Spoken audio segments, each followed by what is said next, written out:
Hey, you're listening to Cracking the Code, the podcast for leaders building and growing service-based businesses. If you are in legal or medical or financial services, if you have letters behind your name that qualify you to do what you do for a living, you are in the right place. I am your host, Rob Riggs, here to bring you intel and access that are designed to decode how technology can be and should be impacting your growth. All right, let's get into it. All right, welcome back. Today's guest has a rare combo. He's built a platform that has facilitated over 8 million meaningful business connections. He's expanded to 165 countries, and he's brutally honest about the company's failures along the way. And so, Kris, Rudeegraap, I appreciate you being here. Welcome to the show. Why don't you take a minute and introduce yourselves to those who may not know you? Yeah, thanks so much, Rob. So I'm Kris Rudeegraap. I'm the co-founder and co-CEO of Sendoso. We are a corporate gifting and direct mail platform. So we help our clients, could be a small couple person business to a Fortune 100 business, send things out to their customers, their prospects, their partners. This could be, 10,000 postcards, or it could be a bottle of wine, or it could be a t-shirt with your logo on it. Anything and everything in between. We help automate that, scale that with technology, with AI, with data. I started that company almost 10 years ago. And prior to that, I spent about 10 years in sales myself, and came up with this concept and this idea out of kind of the pain that I felt manually writing handwritten notes, manually packing boxes, clicking tracking links. And it just worked so well for me that I wish there was a platform. There wasn't. And so voila, here we are 10 years later. Nice. Okay. I've worked with several people in the past that have done like corporate, branded gifts, right, Yeah. for businesses. But you've taken it to the next level in terms of on a software platform, right? Yeah. And that to your point didn't exist before. How did you go about going from zero, something that didn't exist at all? To now, so now where you are now, SaaS product that delivers every time.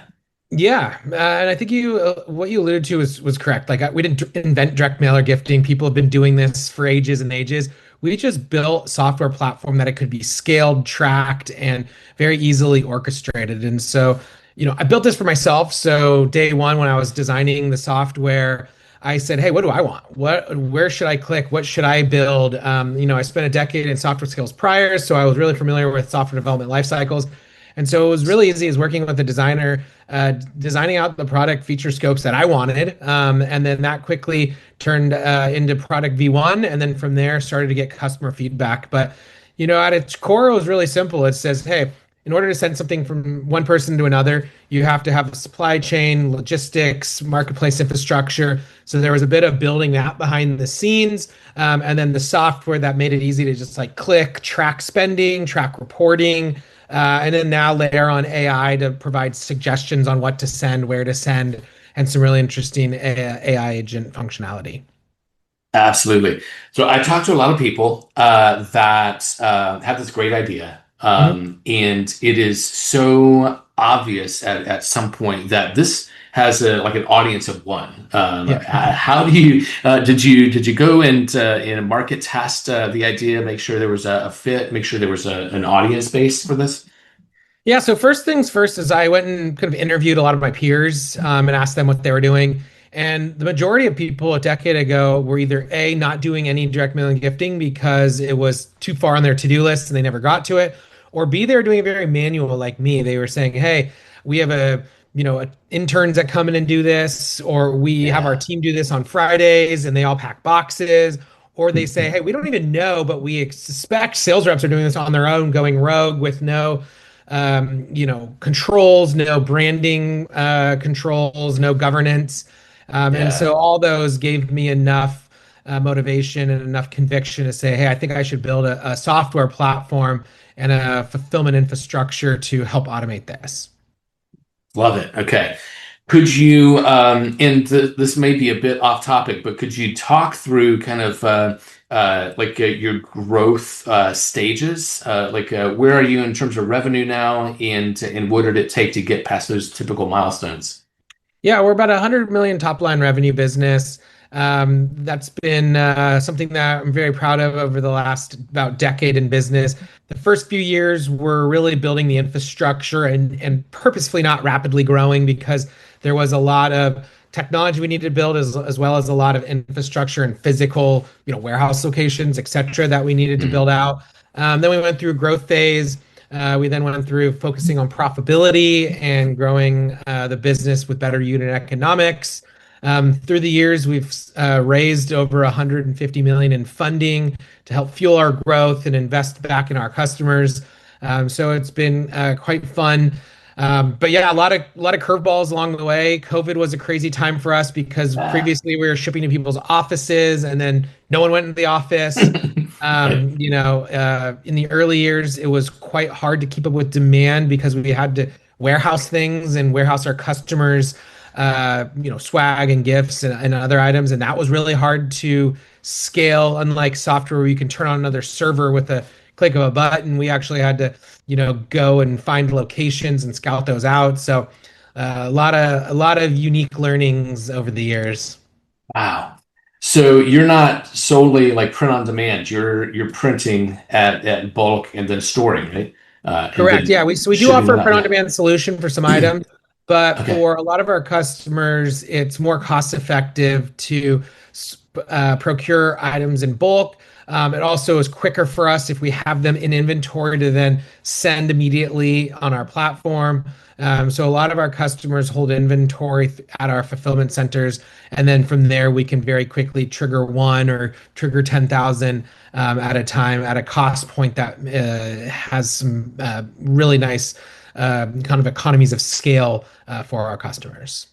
Very nice. Okay.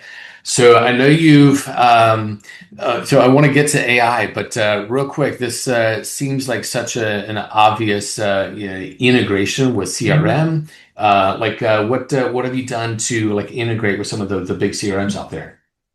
Yeah, that was an important part of building the software first, because when we were interviewing early potential customers, one of the lacking functionality wise or lacking issues with the old way of doing direct mail and gifting was that a lot of it was spreadsheet driven, and a lot of it was kind of a black box. Didn't know what we were spending, didn't know what was the ROI, how do you track that outside of asking like maybe an ops person to do a lot of manual tracking. And so the integration layer was one of our critical early successes in integrating into CRMs like Salesforce, HubSpot, Dynamics. That was kind of the system of record. It also makes it easy to trigger when data fields change if you want to have a programmatic direct mail or gifting approach, or we have buttons within those UIs. So you could be within HubSpot right on a contact and just click the button that says send, pops up what you want to send, and you never leave that UI. And we've further Fantastic. evolved into other marketing automation platforms, HR platforms, even specific platforms for account managers and success folks, or even SDRs. Really, all of the different audiences we've integrated in hundreds of different softwares. So cool. Um, then what are all the use cases for AI within the company, I guess? If we want to look at the customer interface, cool. I love to see that. But also, I imagine you're leveraging AI in a myriad of ways within the company itself. Yeah, precisely. So when we were thinking about our product roadmap, about 5 years ago, we had the dream of this like hyper personalized, hyper targeted direct mail and gifting campaigns.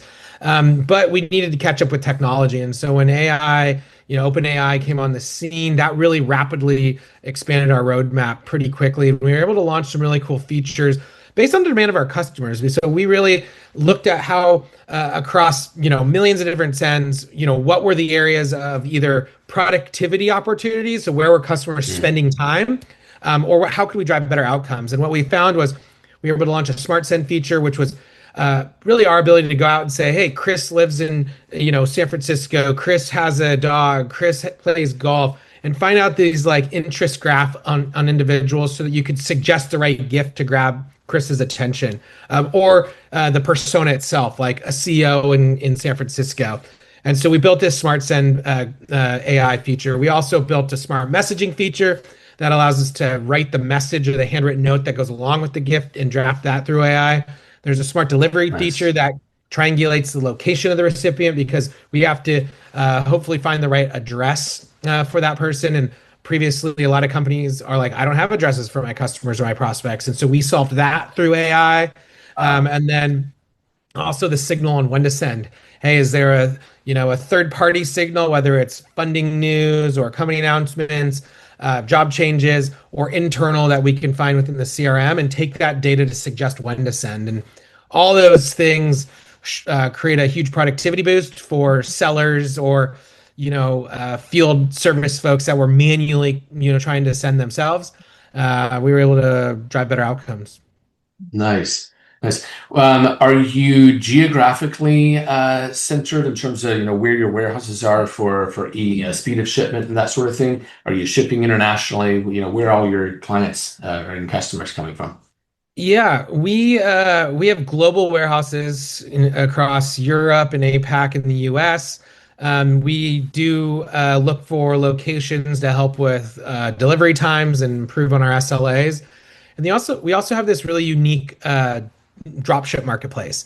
And so this has really helps for certain gifts that we would never want to touch a warehouse. For example, like a box of macaroons in Paris to a client that's just down the street in Paris. It doesn't make sense Nice. for us to ship things like that. Perishables, high-end alcohols, different items that we'd want to source, even specific foods like maybe a favorite deli in New York we can ship from that really might be a pleaser and a nice surprise and delight for maybe someone living in San Francisco that moved from New York and get them their Nice. favorite deli sandwich. So things like that can really surprise and delight and bring smiles to folks, and that's really what builds relationships and people buy from people. Big believer. Awesome.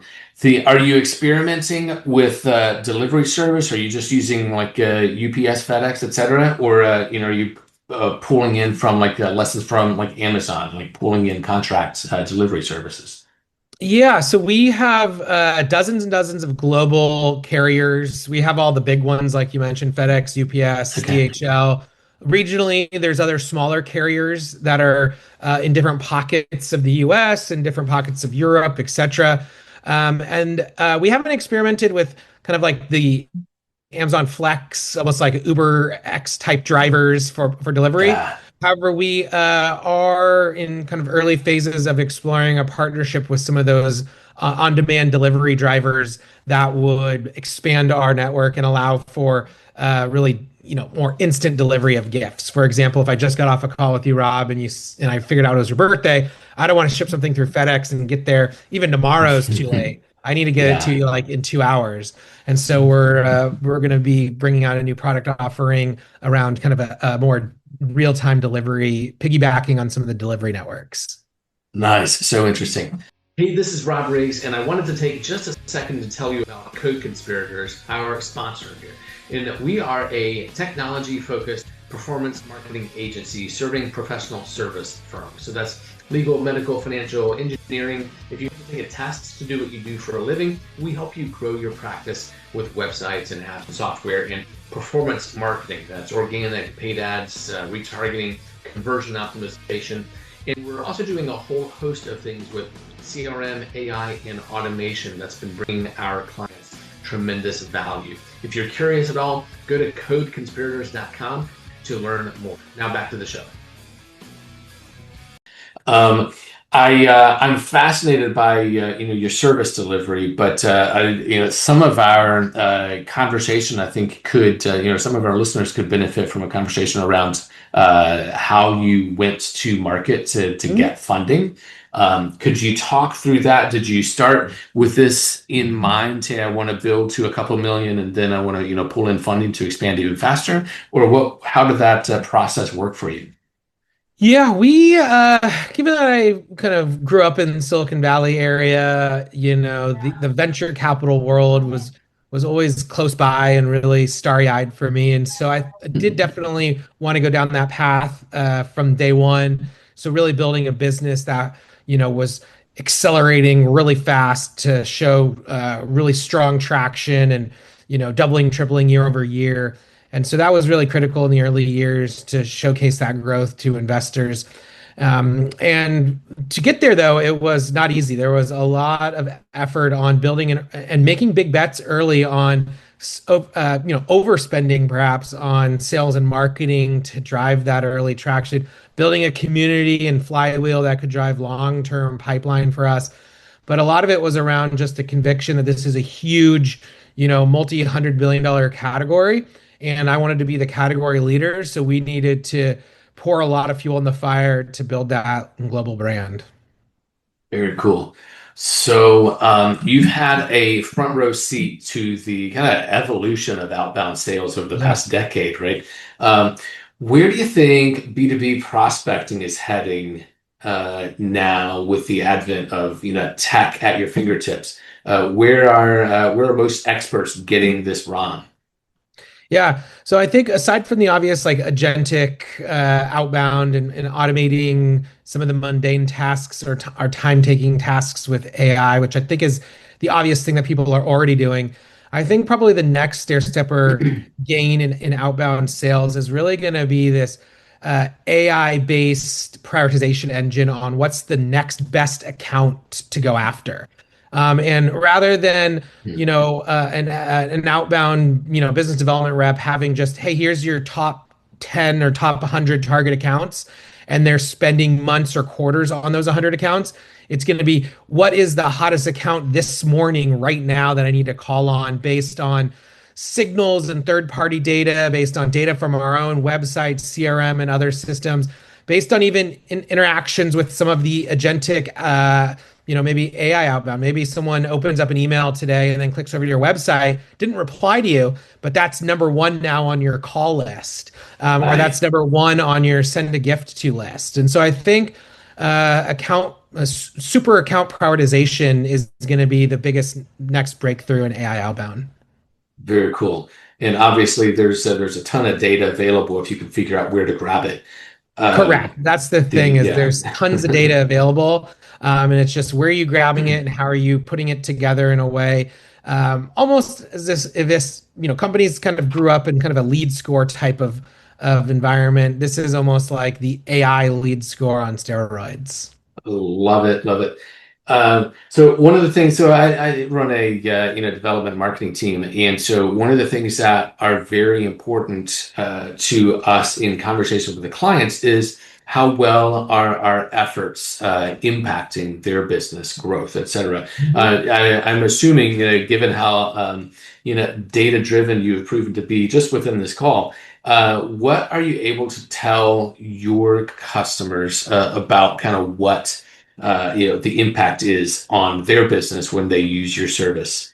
Yeah, it's a great question. And honestly, it was one of the reasons why I started the company, because it was somewhat of a black box prior, just kind of like sending things out and clicking tracking links and just hoping things worked. So I think there's a couple different ways we look at either ROI or the impact. One is, as things get sent out, we tag recipients back to campaigns and CRM so that you can track campaign influence. And so you can see this person received a mailer and then there's an opportunity associated with it or a deal associated with it that got converted and there was dollars spent. So that's really dollars in, dollars out ROI. Addition to that, there's other ways that we look at the ROI of just the cost of goods sold. And so some customers, trying to do this themselves might have, kind of higher rates for shipping, might go out and have to spend retail list prices on certain goods or gifts. Whereas we have kind of this Costco model where we can go out and use our economies of scale and the hundreds of millions of dollars we spend and then get discounts across the board and pass those along. So some companies, aside from the ROI and pipeline, will look at the ROI of cost savings from using our platform. And then for some of the more savvy buyers, they actually looking at more of like an opportunity cost model and saying, hey, this channel is really effective. If I manually sent out mailers or gifts, I could only get like 100 out this week. But with using a platform that can automate it, I can get 1,000 out. And we know that, they are converting. So it's really like, what's the ROI of doing more of this versus kind of manually trying to do this ourselves at a much smaller scale? Right. This is true omni-channel, right? And omni-medial. This is, really, Yeah, really and I'm good. by all means, talk smack about email and say the inbox is saturated and broken and digital ads are crazy expensive. But in the end, I think you hit the nail right on the hammer, which is, hey, you need to be everywhere and you need to be Yeah. doing an omni-channel approach. And you need to email and then you need to call and then you need to send a direct mail or you need to jump on social. You need to see them live at an event. You need to invite them to a private dinner. You really need to do everything both to grab the attention of a prospect and then even in today's noisy world keep a customer.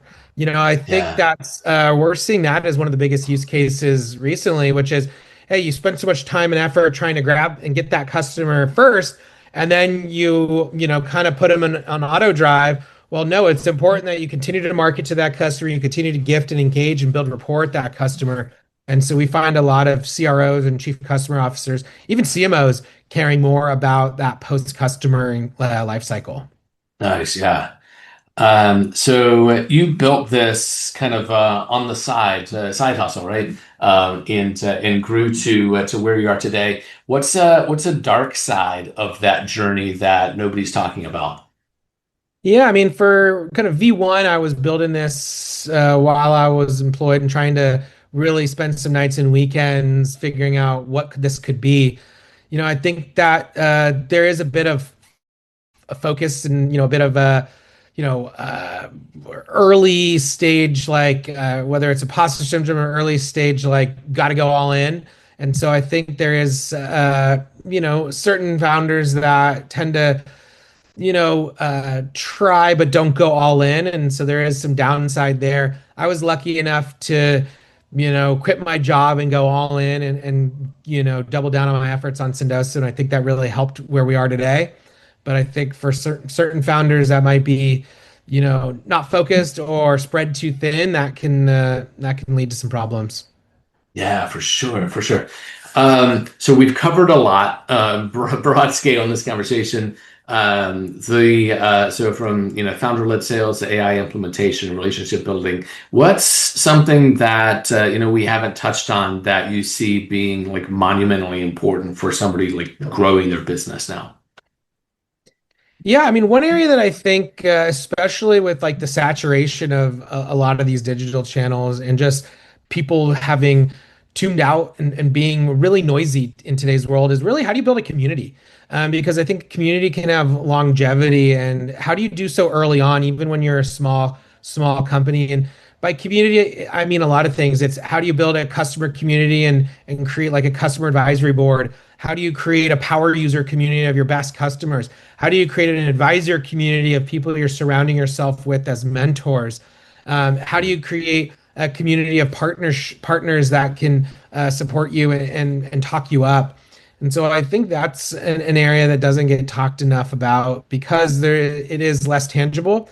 But early on, I knew that if we wanted to build this into a big company, we needed to build a community, which kind of compounds over the years, and it's done Yeah. so for us and really helped us build these champions and even turned Sendoso into a verb for a lot of people where they're saying, "Hey, I want to Sendoso you a gift," and that's something that's super powerful.